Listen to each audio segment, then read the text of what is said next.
നമുക്ക് ആദർശിന്റെയും നയനയുടെയും വരാൻ പോകുന്ന ദിവസങ്ങളെ നല്ലൊരു കഥ ആയിട്ടാലോ. വീഡിയോ ഇഷ്ടപ്പെടുവാണെങ്കിൽ ഒന്ന് ലൈക്ക് ചെയ്ത് ഹൈപ്പ് ചെയ്യാൻ മറക്കരുത്. അതോടൊപ്പം തന്നെ ആദ്യമായി കാണുന്നവരാണെങ്കിൽ സബ്സ്ക്രൈബ് ചെയ്യാനും മറക്കരുത് കേട്ടോ. പിന്നെ ഒരു കാര്യം കൂടെ പറഞ്ഞോട്ടെ, എല്ലാ ദിവസവും ഉച്ചയ്ക്ക് ഞാൻ അലീനയുടെയും മനുഷ്യങ്ങളുടെ വരാൻ പോകുന്ന ദിവസത്തെ കഥകളൊക്കെ ചാനലിനകത്ത് അപ്ലോഡ് ചെയ്യുന്നുണ്ട് കേട്ടോ. അപ്പൊ അത് നോവലിനെ ബേസായിട്ട് ഇടുന്ന കഥയാണ്. അപ്പൊ കാണാൻ താല്പര്യമുള്ളവർ കയറി കാണാൻ ശ്രമിക്കണം കേട്ടോ.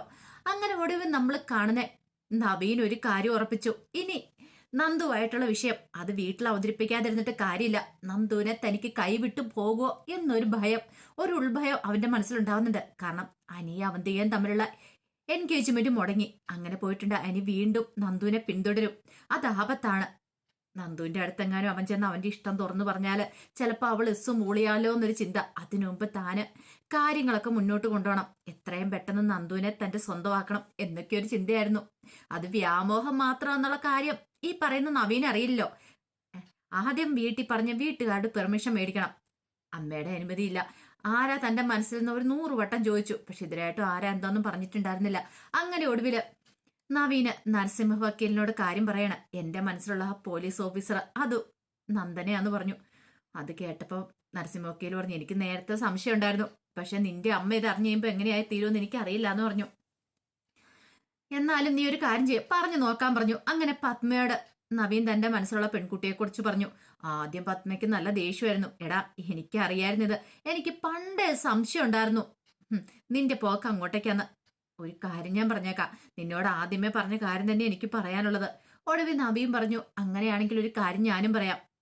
അവളെ അല്ലാതെ, നന്ദുവിനെ അല്ലാതെ വേറൊരു പെണ്ണിനെ കുറിച്ച് ഞാൻ ചിന്തിക്കത്ത് പോലുമില്ല. എന്റെ ജീവിതത്തിൽ ഒരു പെണ്ണുണ്ടാകത്തില്ല.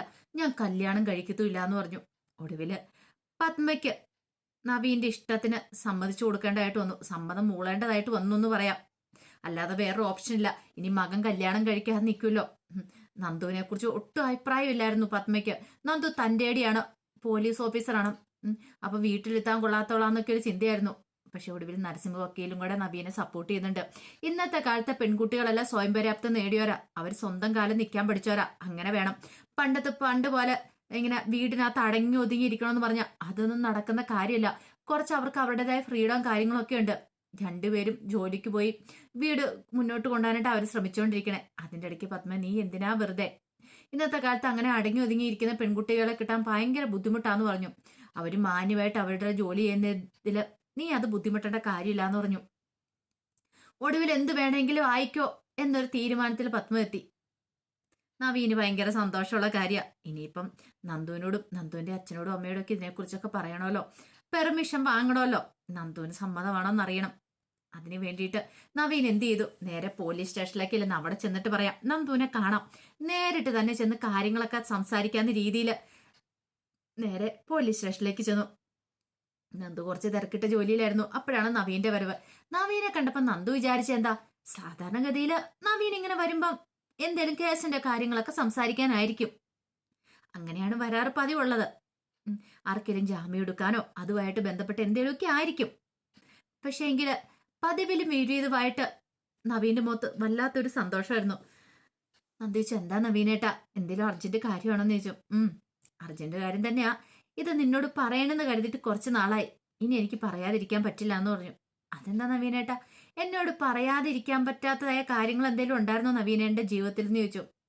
നമ്മൾ നല്ല ഫ്രണ്ട്സ് അല്ലേ, എല്ലാ കാര്യങ്ങളും തുറന്നു പറയുന്നല്ലായിരുന്നു എന്ന് ചോദിച്ചു. അതെ, പക്ഷേ ഈ കാര്യം മാത്രം ഞാൻ നിന്നോട് പറഞ്ഞില്ല.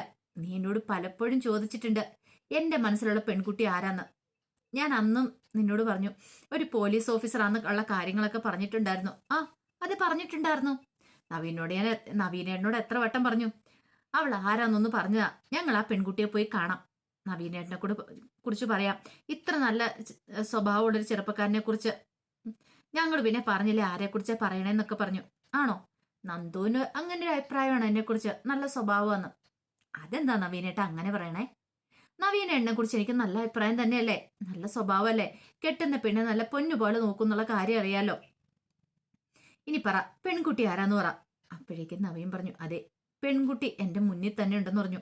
മുന്നിലോ, എവിടെ? നന്ദു പെട്ടെന്ന് അങ്ങോട്ട് കൊണ്ട് നോക്കി, ഇനി എവിടെയെങ്കിലും കൊണ്ടൊന്ന് ഒളിപ്പിച്ച് നിർത്തിയിട്ടുണ്ടോന്ന്.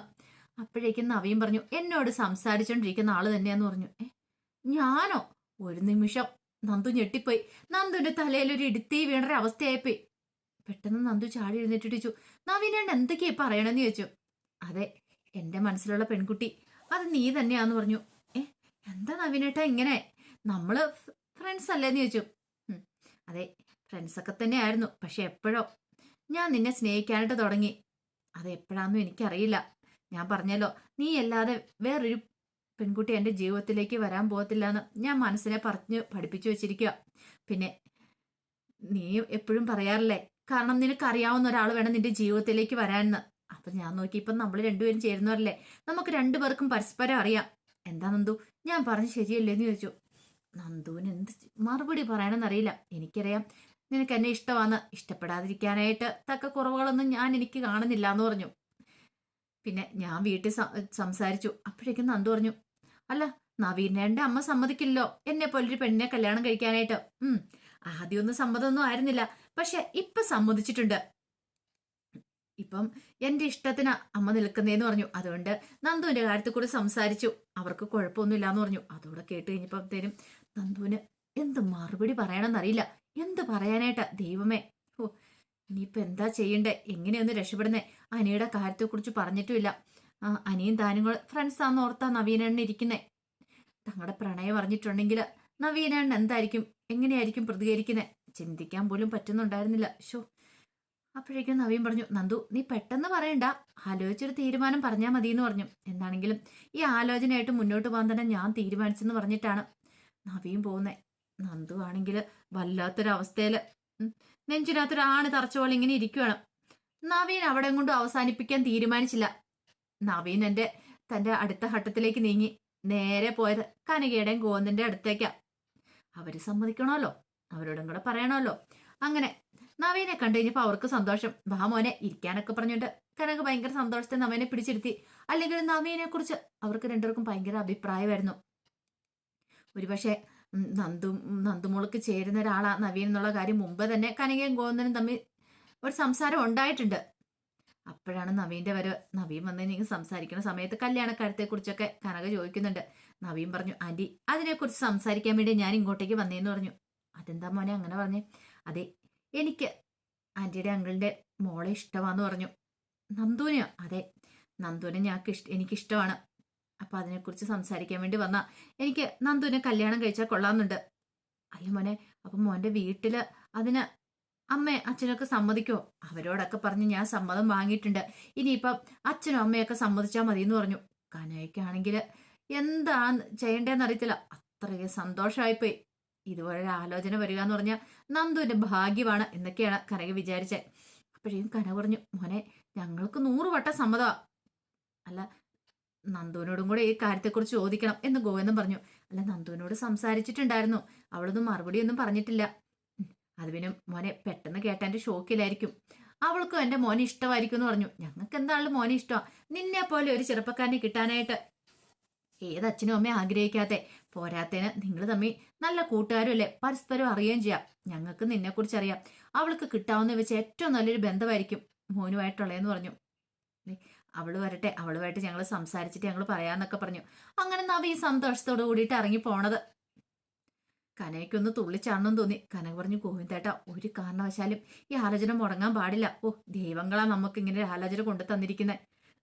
നന്ദുവിന്റെ കാര്യത്തിൽ എന്ത് ചെയ്യുമെന്ന് ഓർത്തിരിക്കുമായിരുന്നു. ആ ജോഡിസിലാണെങ്കിലോ നന്ദുവിന്റെ മനസ്സിലുള്ള ചെറുപ്പക്കാരനുമായിട്ടോ അവളുടെ വിവാഹം നടക്കോളം എന്നൊക്കെ പറഞ്ഞപ്പോ ആകെപ്പാടെ ടെൻഷനായിരുന്നു. പക്ഷെ ഇപ്പൊ എനിക്കൊരു സമാധാനമുണ്ട്. എന്തൊക്കെ വന്നാലും നന്ദു നവീനും തമ്മിലുള്ള വിവാഹം നടക്കണം. ഒരു കാരണവശാലും മുടക്കുണ്ടാകാൻ പാടില്ല. അല്ല കനകെ, അതിന് അവള് സമ്മതിക്കുവോ? നന്ദു നന്ദു നന്ദുവിന്റെ മനസ്സെന്ന് വന്നിറയും അനിയായിരിക്കൂലേ?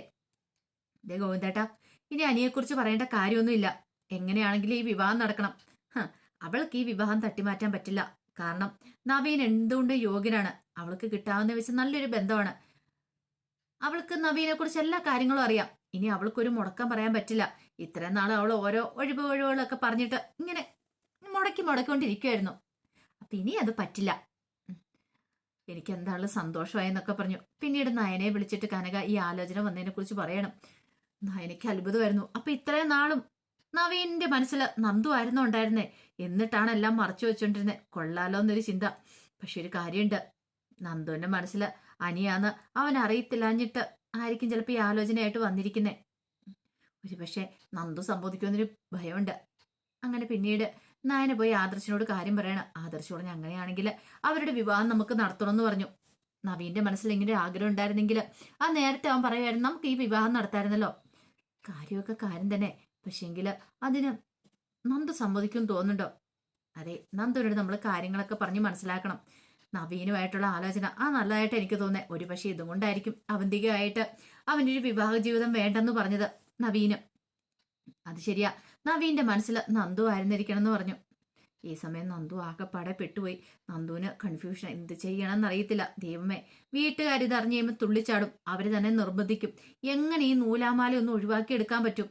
ഓഹ്, ചുറ്റിയ പാമ്പ് കടിച്ചേ തീരുവാണെന്നും പറഞ്ഞ് നിൽക്കുവാണ്. അതിപ്പോ ഒഴിവാക്കണമെങ്കിൽ എങ്ങനെയെങ്കിലും അതിനൊന്ന് വലിച്ച് പുറത്തെടുത്ത് കളയണം. അതിന് വേണ്ടിയിട്ട് എന്താ ചെയ്യേണ്ടതെന്ന് ഇങ്ങനെ തലപൊങ്ങഞ്ഞ് ആലോചിച്ചു. ഒടുവില് അനിയെ കാണാൻ തീരുമാനിച്ചു. അനിയോട് സംസാരിക്കണം. അവൻ ഇത് അറിഞ്ഞു കഴിയുമ്പോൾ എത്രമാത്രം വിഷമാവുന്നൊരു ചിന്തയൊക്കെ നന്ദുവിന്റെ മനസ്സിലുണ്ടായി. അങ്ങനെ ഒടുവിൽ അനിയെ വിളിച്ചിട്ട് എനിക്കൊന്ന് കാണണം എന്നൊക്കെ പറയാണ്. അപ്പോഴേക്കും എനിക്ക് ഭയങ്കര സന്തോഷമാണ്. കാരണം കല്യാണം മുടങ്ങിയതിന് ശേഷം നന്ദുവിനെ കാണാൻ പറ്റിയിട്ടില്ല. അങ്ങനെ അവർ പതിവായിട്ട് കാണാറുള്ള ബീച്ചിന്റെ അവിടേക്ക് അനി വന്നു. അനി വന്നു കഴിഞ്ഞപ്പോൾ തന്നെ നന്ദു കാര്യം പറഞ്ഞു. ഇങ്ങനെയൊരു പ്രശ്നമുണ്ട്. നവീനേട്ടൻ വന്ന് നവീനേട്ടൻ്റെ മനസ്സിലുള്ള പെൺകുട്ടിയെ കുറിച്ച് പറഞ്ഞെന്ന് പറഞ്ഞു. ഒരു നിമിഷം അനി ഭയന്നുപോയി. കാരണം ഇത്രയും കാലം അനി ഓരോ ദിവസവും ഭയന്നിരുന്നൊരു കാര്യമാണ്. എന്തെങ്കിലും ഒരിക്കലും ഇഷ്ടം തുറന്നു പറയും നന്ദുവിനോടൊന്ന്. അപ്പോഴേക്കും അനി പറഞ്ഞു, എന്നിട്ട് നീ എന്ത് പറഞ്ഞു? ഞാൻ എന്ത് പറയാനായിട്ടാ? നമ്മൾ നമ്മളുടെ ഇഷ്ടത്തെക്കുറിച്ചൊന്നും നവീനേട്ടൻ അറിയത്തില്ലല്ലോ. എനിക്ക് എന്ത് ചെയ്യണമെന്ന് അറിയില്ല. വീട്ടിൽ ഇത് അറിഞ്ഞിട്ടുണ്ടെങ്കിൽ ഉറപ്പായിട്ടും അവർ ഈ ബന്ധത്തിന് എന്നെ നിർബന്ധിക്കും. ആ സമയം അനി പറഞ്ഞു, എങ്ങനെയെങ്കിലും ഒഴിവാക്കിയാൽ മതിയാവുള്ളൂ. ഒരു കാര്യം ചെയ്യുക, നീ തുറന്നു പറ, നമ്മൾ രണ്ടും ഇഷ്ടത്തിലാന്നുള്ള കാര്യം. അതെങ്ങനെയാ? ഇത്രയും നാളും അങ്ങനെയൊന്നും ഇല്ലാന്ന് പറഞ്ഞിട്ട് എന്നോട് പലവട്ടം ചോദിച്ച അങ്ങനെ എന്തെങ്കിലും ഉണ്ടോന്ന്. പക്ഷേ എങ്കിലും ഞാൻ ഇല്ലാന്ന് പറഞ്ഞു. അപ്പൊ ഇനി എങ്ങനെയാ ഞാനത് തുറന്നു പറയണമെന്ന് ചോദിച്ചു. അതാണൊരു കൺഫ്യൂഷന്. ആകെപ്പാടെ ടെൻഷനായി. എന്ത് ചെയ്യണമെന്ന് അറിയത്തില്ലാത്ത വല്ലാത്തൊരു ബുദ്ധിമുട്ട്. അനി പറഞ്ഞു, ഒരു കാര്യം ചെയ്യാം, നിനക്ക് വേറെ ഏതെങ്കിലും അഫെയർ ഉണ്ടെന്ന് പറഞ്ഞ് അവനെ ഒഴിവാക്കാൻ പറഞ്ഞു. അപ്പൊ ഏത് അഫെയറാന്ന് വെച്ച് ഞാൻ എന്ത് പറയും? എന്തേലും ഒരു കള്ളത്തരം പറ എന്ന് പറഞ്ഞു. ഈ സമയത്താണ് നന്ദുവിന്റെ ഫോണിലേക്ക് നവീന്റെ കോള് വരുന്നേ. എവിടെയാണെന്ന് ചോദിച്ചോണ്ട് കോള് വരുവാണ്. എന്ത് മറുപടി പറയണമെന്ന് അറിയത്തില്ല. അപ്പോഴേക്കും നന്ദു പറഞ്ഞു, അതെ ഞാൻ കുറച്ച് തിരക്കില്ലാന്ന് പറഞ്ഞു. അത്യാവശ്യം കുറച്ച് ജോലിയില്ല, ഞാൻ പിന്നെ വിളിക്കാം നവീനേട്ടനെന്ന് പറഞ്ഞുകൊണ്ട് കോള് കട്ട് ചെയ്തു. അനി പറഞ്ഞു, ഇതങ്ങനെ വെറുതെ വിട്ടിട്ട് കാര്യമില്ല, നീ ഉള്ള സത്യങ്ങളൊക്കെ തുറന്നു പറയണം എന്നൊക്കെ പറഞ്ഞു. അങ്ങനെ ഒടുവില് അവരാ ബീച്ചിൽ കൂടെ നടക്കുവാണ്. ഈ സമയത്താണ് നവീന്റെ വരവയിലൂടെ. നവീന് നന്ദു അനി അവിടെ ഉണ്ടെന്നോർത്ത് വന്നതല്ല. അങ്ങനെ അതിലൂടെ പാസ് ചെയ്ത് വരുമ്പോഴാ ആ കാഴ്ച കാണുന്നേ. അനിയും നന്ദുവും കൂടെ കൈ കോർത്ത് പിടിച്ച് ബീച്ചിന്റെ ഇടയോടെ നടക്കുന്ന ആ ഒരു കാഴ്ച. ഒരു നിമിഷം നവീൻ ഞെട്ടിപ്പോയി. നവീൻ എന്ത് ചെയ്യണമെന്ന് അറിയില്ല. നവീന്റെ മനസ്സ് സംശയങ്ങൾ പൊട്ടിമുളയ്ക്കുകയാണ്. ഇനി അനി അവന്റെ ഇഷ്ടം അവളോട് തുറന്നു പറഞ്ഞോ? അവര് തമ്മിൽ പ്രണയത്തിലാണോ എന്നൊരു ചിന്ത. തന്റെ സ്വപ്നങ്ങളൊക്കെ തകർന്നു പോവാണോ എന്നുള്ളൊരു ചിന്ത മനസ്സിലേക്ക് വരുന്നുണ്ട്. എന്താണെങ്കിലും നവീൻ ഒരു കാര്യം മനസ്സിലായി, നന്ദുവിനെ തനിക്ക് കിട്ടാൻ പോകുന്നില്ലെന്ന്. ഇനിയിപ്പോ ഇതിന്റെ ഇടയ്ക്ക് എന്തൊക്കെ സംഭവ വികാസങ്ങൾ ഉണ്ടാവും അറിയത്തില്ല. അങ്ങനെ പറഞ്ഞാലും നവീൻ അങ്ങനെ വിട്ടുകൊടുക്കാൻ വഴിയില്ല. നന്ദുവിനെ സ്വന്തമാക്കാനായിട്ട് ഏത് വിധേനയാലും ശ്രമിക്കും. പക്ഷെ എത്രയൊക്കെ ശ്രമിച്ചെന്ന് പറഞ്ഞാലും വെറുതെയാ. കല്യാണം നടക്കാനൊന്നും പോകുന്നില്ല. കല്യാണം നടക്കാനായിട്ട് പോകുന്ന അനിയുടെ നന്ദുവിനെ തന്നെ കേട്ടോ. അപ്പൊ അതിന്റെ വിശേഷങ്ങളൊക്കെ ആയിരിക്കും ഇനി വരുന്ന ദിവസങ്ങൾ നമ്മൾ കാണാൻ പോകുന്നത്. നവിക്ക് നല്ല ടെൻഷൻ കാണും. കാരണം ഒന്നെങ്ങനെയെങ്കിലും ഒന്നൊരു വിവാഹം മുടക്കൊണ്ട് വരുമ്പോഴത്തേനും അടുത്തത് വീണ്ടും ഒരു കുരിശായിട്ട് തലയിലേക്ക് കയറുവാണല്ലോ നവീന്റെ രൂപത്തില്. അപ്പൊ നവി എന്തായാലും വെറുതെ ഇരിക്കില്ല, പ്രതികരിക്കുക തന്നെ ചെയ്യും. അപ്പൊ അതിന്റെ നല്ല അടിപൊളി വിശേഷങ്ങളൊക്കെയാ വരുന്ന ദിവസം കാണുന്നത്. അപ്പൊ ആ വിശേഷങ്ങൾക്കായി നമുക്ക് എല്ലാവർക്കും കാത്തിരിക്കാട്ടോ. ഒരിക്കൽ കൂടി എല്ലാവർക്കും ശുഭദിനം നേർന്നുകൊണ്ട് നിർത്തുന്നു. നന്ദി.